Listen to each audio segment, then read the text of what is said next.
Welcome to the Unstoppable Amazon Academy, Wholesale 2.0. And in this section, we're going to be talking about, do you need a website?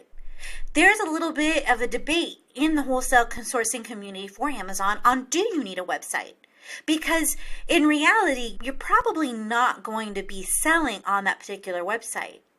However, there are some wholesalers who have expressed to me personally, and I've had the experience, that when you have an e-commerce website that's independent of a marketplace, it establishes you as a more serious seller. And they're more likely to consider you a serious seller and open an account with you. Whereas somebody who just sells on Amazon, they might think that maybe you're just starting out, or maybe you're not willing to do the extra work of creating your own e-commerce store.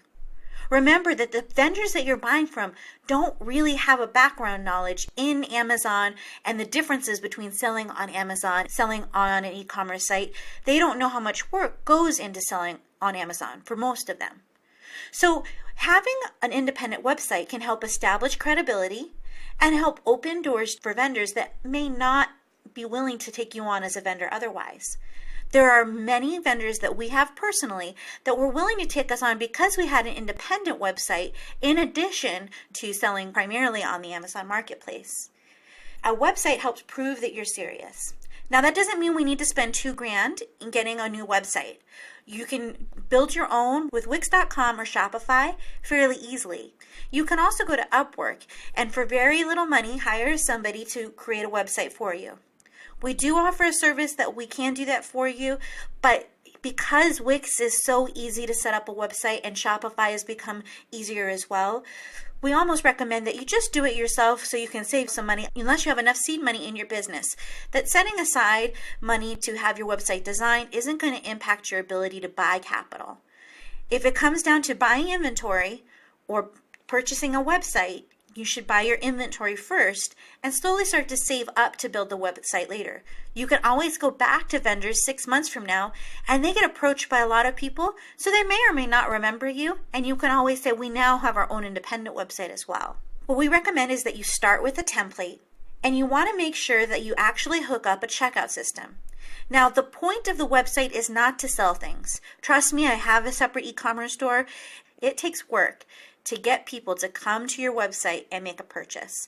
So don't worry so much about having the right item, having those items in stock, or how will you ship them. In a very rare circumstance, could somebody come to your website and actually buy something? And if that happens, you can buy it off Amazon and send it to them, or you can cancel the order.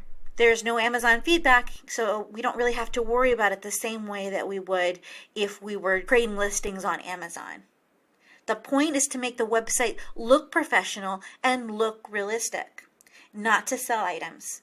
Make sure you customize whatever template you use enough that it looks like a real website. So if you pull up the website for your best friend and say, would you buy from this website? Does this look like a real website? We want them to say yes.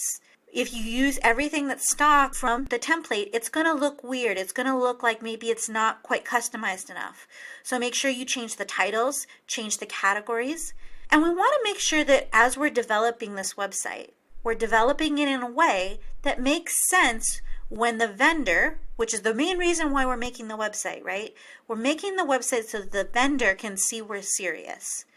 So if you're going to be talking to grocery vendors and you send them to an apparel website, that looks weird.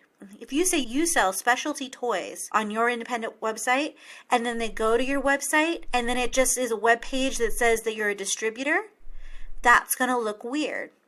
We want what we say to the vendor and the business that they go to when they see the website to match up, because we want them to see that not only are we serious about selling, but we're also serious about their niche. Now, you might say, how are you going to do that when you tell me to try multiple niches? So what we did when we first started is we created a very generic website focused on specialty, hard to find items. And we had a category for home and kitchen, grocery, toys, and a mommy section.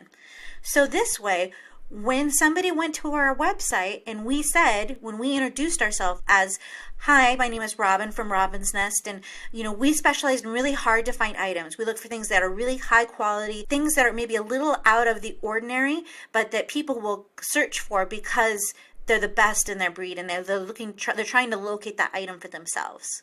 When I say that and then I send them to a website that has those products that I said, those type of products that I said that we sell, even though they're in a variety of categories, it makes sense to the vendor. So make sure that as you're developing the website, you're making sure that it makes sense. Does your website look like you're a trustworthy company?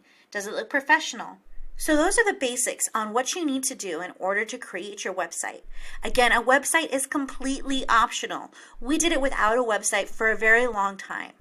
There are a couple categories that it definitely does help significantly to have a website. One of those is specialty toys. Now, I will tell you here and again in the industry specific section that specialty toys is a very fiercely competitive niche. So, just go into it expecting those things, especially in categories where vendors have had a negative experience of the Amazon marketplace or even eBay as a marketplace. Having a website will be more important than perhaps in grocery, where they haven't really dealt with a lot of e-commerce yet. Depending on the category that you're pursuing, you might need a website more.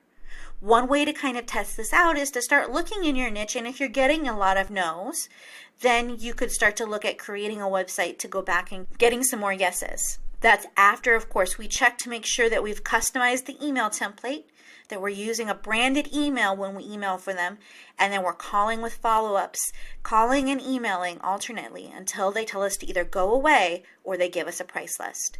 So that's the basics on whether or not you need a website.